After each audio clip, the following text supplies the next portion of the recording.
అందరికీ నమస్కారం. ఇప్పుడు మనం ఏప్రిల్ నెలలో ధనుర్రాశి వాడికి ఎలా ఉంటుందో తెలుసుకోబోతున్నాం. చాలా బాగుంటుందండి, ఏం భయపడాల్సిన అవసరం లేదు. మరీ ముఖ్యంగా చెప్పాలంటే ధనం విషయంలో మాత్రం ఏమాత్రం ఇబ్బంది పడరు. మీకు రావాల్సిన డబ్బులు సకాలంలో మీ చేతికి అందుతాయి. అంతేకాకుండా మీకు ఏమైనా బాకీలు ఉంటే అవి రావడము, లోన్స్ ఉంటే లోన్స్ రావడము, అలాగే ఏమైనా మీకు ఇంక్రిమెంట్స్ వచ్చినప్పుడు అదే ఏ విధంగా బిజినెస్ ద్వారా కానీ ఏ విధంగా ధనం విషయం ఇబ్బంది పడరు. మీరే చాలామందికి డబ్బులు ఇచ్చే పొజిషన్లో ఉన్నారు కాబట్టి మీకు డబ్బులకి ప్రాబ్లమే ఉందండి. అంతేకాకుండా కుటుంబ సభ్యుల మధ్యలో మీకు మంచి పేరు ప్రఖ్యాతులు ఉంటాయి. కుటుంబంలో మంచి అభివృద్ధి ఉంటుంది. సింగర్స్గా బాగా రాణిస్తారు మీరు. అంటే సింగర్స్గా రాణించడం అంటే అర్థం ఏంటంటే ప్రోగ్రామ్స్ మీరు అటెండ్ అవుతారు. మంచి మంచి ప్రోగ్రామ్స్ పెట్టుకుంటారు. ముఖవర్చస్సు, కంఠధ్వని, అనర్గళంగా మాట్లాడే శక్తి మీకు అద్భుతంగా ఉంది. అందుకనే కదండి యాంకరింగ్ వృత్తిలో ఉన్న వాళ్ళకి, యాంకరింగ్గా ఉన్న వాళ్ళకి, యూట్యూబ్ ఛానల్స్ మనం యాంకర్స్ ఉంటారు కదండి, వాళ్ళకి అందరికి కూడా మంచి ఆదాయ వనరులు పర్ఫెక్ట్గా బాగున్నాయి. మీరు కూడా షార్ట్ జర్నీస్ చేయడానికి ఎక్కువ అవకాశాలు ఉన్నాయండి. షార్ట్ జర్నీస్ చేస్తూ ఉంటారు. మీ తమ్ముళ్ళకి తోబొట్టు వాళ్ళకి బాగుంటారు. వాళ్ళకి సహాయ సహకారాలు చేస్తుంటారు. కొత్త కొత్త వెంచర్స్ని మీరు స్టార్ట్ చేయడము, లేకపోతే కొత్త కొత్త ఆలోచనలు రావడము, వాటిని కార్యరూపం దాల్చడము, 10 మందికి ఉపయోగపడే ఐడియాలు మీకు రావడము గ్రేట్ అసెట్. అని మీకు కష్టపడి పనిచేయడంలో మీ తర్వాతే ఎవరైనా అంత అద్భుతంగా దీక్షగా పట్టుదలగా పనిచేస్తారు. అది గ్రేట్ అసెట్. అది గ్రేట్. అందరూ చేస్తారనుకోండి, మీకు మరింత పట్టుదల ఎక్కువ. ఎదుటి వాళ్ళకి హెల్ప్ చేయడము, ఎదుటి వాళ్ళ సలహాలు ఇవ్వడములో ముందుంటారు మీరు. తెలివైన వాళ్ళు, జ్ఞాపక శక్తి ఎక్కువ. సరే, అవన్నీ పక్కన పెడితే రవి బుధుడు చతుర్థ భావంలో ఉన్నారండి. ముఖ్యంగా 5 ప్లానెట్స్ ఉన్నాయి. ముందు రవి బుధుడి గురించి మాట్లాడుకుందాం. చతుర్థ భావంలో రవి బుధులు ఉంటే చక్కటి విద్య వస్తుంది. అలాగే మీరు సపోజ్ విద్యలో పాటు మీ మదర్ గారి ఆరోగ్య పరిస్థితి చెప్పుకుందాము. ఆరోగ్య పరిస్థితి, ఆర్థిక పరిస్థితి, తల్లిగారి యొక్క ప్రేమ బాగుంటాయి. వాహన యోగము, గృహయోగము, ఆభరణాలు కూడా యోగము ఉన్నాయి. బుధ శుక్రులు చతుర్థ భావంలో ఉన్నారు. బుధ శుక్రులు చతుర్థ భావంలో ఉన్నారంటే కళారంగంలో కూడా అభిరుచి ఉంటుంది, మీకు నైపుణ్యం కూడా ఉంటుంది కళారంగంలో. కానీ ఇక్కడ చతుర్థ భావంలో రాహు, చతుర్థ భావంలో శని, విడివిడిగా చెప్పుకుందాం. చతుర్థ భావంలో రాహు ఉంటేట ధనాన్ని విపరీతంగా ఇస్తాడు. ధనాన్ని, ఆభరణాలను ఇస్తాడు, కానీ అదృష్టాన్ని మాత్రం ఇవ్వలేడు. చూసారా, మనం చతుర్థంలో రాహు ఉన్నాడు, చీచి బాబోయ్ అనుకోకూడదు. ఉన్నాడు, ఆయన ప్రాబ్లమ్స్ కూడా ఉన్నాయి, కానీ ఇవ్వడంలో మాత్రం ఖచ్చితంగా ఇస్తాడండి ఆయన. పైగా విదేశాలు కూడా తీసుకెళ్తాడు తెలుసా. ఉన్న భూమి నుంచి, మాతృభూమి నుంచి విదేశాలు వెళ్ళడానికి కూడా రాహువే కారకుడవుతాడు. మీ జాతకాలు కూడా చూసుకోండి, విదేశ పర్యటన చేయబోతున్నారు. కొద్ది కష్టాలతో కూడుకున్నటువంటి విదేశ పర్యటన అని అంటాం. సరే, మరి శని చతుర్థ భావం శని ఉన్నాడు కదా, అర్ధాష్టమ శని అలా ఉన్నాడు. శని ఉన్నాడు, అర్ధాష్టమ రాహు కూడా.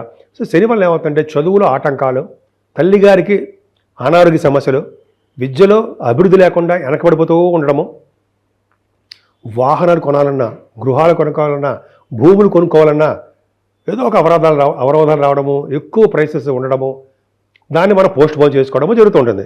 బద్ధకము, తెలివితేటలు లేకుండా ఉండడము, సమయానికి భోజనం చేయలేకపోవడము, పెట్టిన వస్తువులు ఎక్కడో మర్చిపోవడము, ఇవన్నీ ఏదో ఉంటుందని. కానీ శని చతుర్థ భావంలో అప్పుడు మంచి చేయడు.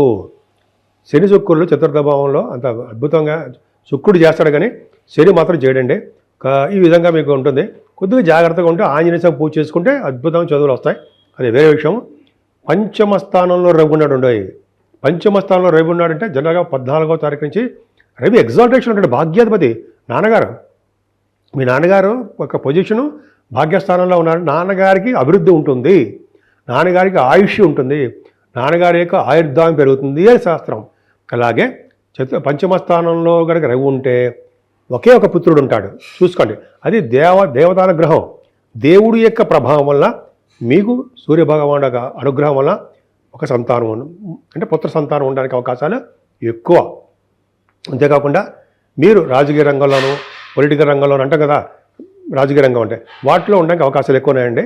ముఖ్యంగా సినిమా రంగము, టెలివిజన్ రంగంలో, కళారంగంలో మీరు అభివృద్ధి చెందడానికి కూడా అవకాశాలు ఎక్కువ. తర్వాత షేర్ మార్కెట్లో అంటే స్టాక్ అండ్ షేర్స్ అంటాం కదా, అదొకటి. స్పెక్యులేషన్ అంటాం కదా, దాంట్లో కూడా మీకు కలిసి వచ్చే అంశమని ఖచ్చితంగా చెప్పచ్చు. పంచమ స్థానంలో రవి అద్భుతమైనటువంటి కొడుకుంటాడు. కొడుకుల ద్వారా ధనయోగము, కొడుకుల ద్వారా మీకు అభివృద్ధి ఉంటుందని ఖచ్చితంగా చెప్పచ్చండి. మీకు కురు ప్రభావం వలన మీకు చిన్న చిన్న అనారోగ్య సమస్యలు కానీ చిన్న చిన్న ఇబ్బందులు వస్తాయి. ఆయన కేంద్రాధిపత్యం వచ్చింది కాబట్టి గురుడు 6వ భావంలో కూడా యోగించడానికి అవకాశాలు ఎక్కువ ఉన్నాయి. 6, 8, 12 స్థానాల్లో కూడా కేంద్రాధిపత్య పాపి కురుబుధులు యోగిస్తారు, మంచి చేస్తారు. సో చిన్న చిన్న ఇబ్బందులు కలిగించినా సరే గురుడు మీకు మంచి చేస్తాడు. అనారోగ్య సమస్యలు కానీ దూరం చేయడము, అంటే అనారోగ్య సమస్యలు కానీ కాదు, అనారోగ్య సమస్యలు దూరం చేయడము, రోగ బాధలు లేకుండా రుణ సౌకర్యాలు కలిగిస్తూ రుణాలు కూడా ఎలా తీర్చాలో మార్గాలు చెప్తూ చక్కటి అవకాశాలు కల్పిస్తాడు. మేనమామలకి బాగుంటుంది. సప్తమాధిపతి 4వ భావం అంటే ఫారిన్ కంట్రీస్కి వెళ్తారని అర్థం. మీరు విదేశాలు వెళ్ళడానికి అవకాశం ఎక్కువ. 7వ భావంలో 1, 2 తారీఖుల్లో మిథున రాశిలో కుజుడున్నాడు. మిథున రాశిలో కుజుడున్నా సరే విదేశాలు వెళ్తారు ఉంటాయి. ఈ జాతకంలో శాస్త్రం చెప్పబడింది. సో ఈ విధంగా మీకు అవకాశాలు 1, 2 తారీఖుల్లో మీరు విదేశాలు వెళ్ళడానికి అవకాశాలు ఎక్కువ. అలాగే 8వ స్థానంలో అంటే ఇంకోసారి చెప్పాలంటే భార్యాభర్తల యొక్క అనురాగము అనురాగ దాంపత్యము జీవితం పర్ఫెక్ట్గా బాగుంటుంది. దగ్గరకు వచ్చిన సంబంధాలు కూడా చక్కగా కుదురుతాయి. వివాహ వేడుకలు మీ ఇంట్లో చేసుకుంటారు. వాహన యోగము, దీన్నే 7వ స్థానాన్ని అదృష్ట స్థానము, కళత్ర స్థానము, విజయస్థానం, సక్సెస్ స్థానం అంటాం.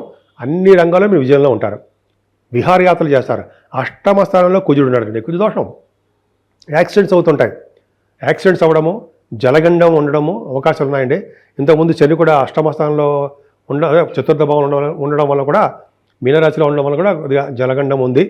8వ స్థానంలో కుజుడు ఉంటే అంత మంచిది కాదు. జలం గండం అంటే నిజంగా భయంకరమా కాదు. మీ జాతకాల ప్రకారము చిన్న చిన్న ఇబ్బందులు ఉంటాయని అర్థం. అలాగే వ్యాపారాలు కూడా అంత అద్భుతంగా ఏం సాగవండి. రియల్ ఎస్టేట్ రంగంలో కూడా చిన్న చిన్న ప్రాబ్లమ్స్ వస్తాయి. అంతేకాకుండా ఈ కోర్టు రిలేటెడ్ కానీ లేకపోతే చిన్న చిన్న ఏమైనా ప్రాబ్లమ్స్ ఉంటే, లా రిలేటెడ్ ప్రాబ్లమ్స్ ఉంటే కొద్దిగా కష్టపడాల్సి వస్తుంది. మీరు ఏదైనా భాగ్యస్థానాధిపతి అంటే రవి పర్ఫెక్ట్గా బాగున్నాడు కాబట్టి ఇందాక చెప్పినట్టుగా నాన్నగారికి బాగుంటుంది. ఆస్తిపాస్తులు పెంచుతారు, విదేశాలు వెళ్తారు, ఉన్నతమైన విద్యరీత్యా లేదా మీ అబ్బాయిలు చూడడం కోసం, మీ నాన్నగారిని చూడడం కోసమో, మీ నాన్నగారిని మీరు చూడడం కోసం విదేశాలు తెప్పించుకుంటారు. ఆయన వస్తారు, రప్పించుకుంటారు, విదేశాలు వెళ్తారు ధనురాశి వాళ్ళకి. అంతేకాకుండా చదువులో ఎటువంటి ఆటంకాలు కలగకుండా ముఖ్యంగా తీర్థయాత్రలు చేసుకుంటూ చాలా బాగుంటారు.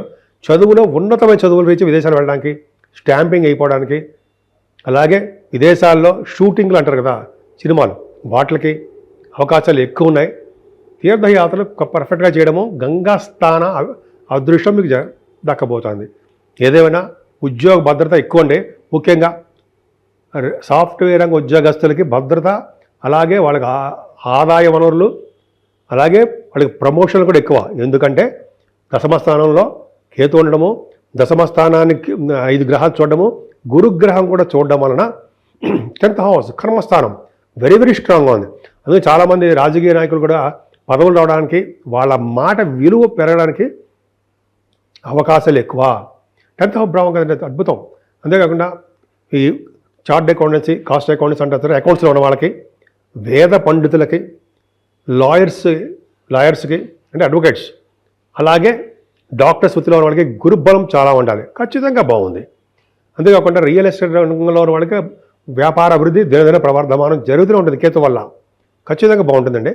ఇంకా చెప్పాలంటే ఉద్యోగస్తు అంటే మీరు గవర్నమెంట్ ప్రొఫెషన్ ఉన్న వాళ్ళకి, అంతేకాకుండా బ్యాంకింగ్ రంగంలోనూ విద్యా సంస్థలో ఉన్న వాళ్ళకి వాళ్ళ యొక్క ఉద్యోగ భద్రత ఎక్కువ ఉంటుంది.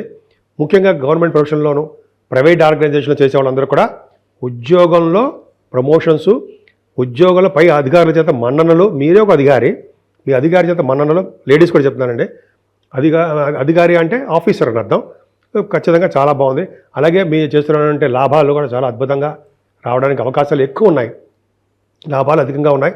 మీరు చేస్తున్న వ్యాపారాలు చాలా దినదిన ప్రవర్ధమానం అవుతూనే ఉంటుంది.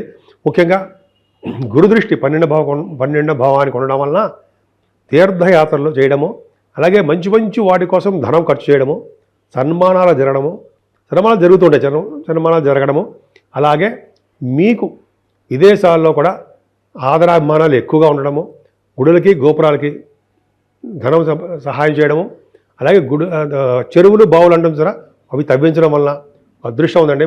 ముఖ్యంగా 12వ భావానికి మంచి మంచి వాడికి మాత్రమే ఎక్స్పెన్సివ్గా చాలా ఖర్చులు అధికంగా ఉన్నాయని చెప్పొచ్చు. ఈ విధంగా మీ రాశి వాడికి బాగుంది. ముఖ్యంగా ధనుర్ రాశి వాళ్ళకి పూజించవలసిన దేవుడు సుబ్రహ్మణ్యేశ్వర స్వామి అండి. ఆయన ఆరాధన, ఆయన కళ్యాణం చేయించుకుంటూ ఉండాలి. అంతేకాకుండా ఈ నెలలోనే శ్రీరామనవమి, భద్రాద్రి రాముడు ఆయన యొక్క కళ్యాణము, అలాగే 12వ తారీఖుని ఒంటిమిట్ట శ్రీరామచంద్రుడి యొక్క వారి యొక్క కళ్యాణాలు, 12వ తారీఖు పౌర్ణమి, ఇవన్నీ వస్తున్నాయండి. ఎటువంటి కష్టాలు వచ్చినా, ఎటువంటి దుఃఖాలు వచ్చినా, ఎటువంటి ప్రాబ్లమ్స్ వచ్చినా ముందుండి నడిపించేవాడు, నేను ఉన్నానని చెప్పేవాడు ఒక్క శ్రీరామచంద్రుడే. ఆయన్ని మనం పూజిద్దాము, సర్వవేళలా మనకి రక్షగా ఉండేట్టుగా ఆయన్ని వేడుకొందాము. సో శ్రీరామచంద్రుడి యొక్క కరుణా కటాక్షాలు మీకు ఉండాలని, దినదిన ప్రవర్ధమానం చెందుతూ ఉండాలని నేను మనస్ఫూర్తిగా కోరుకుంటున్నాను.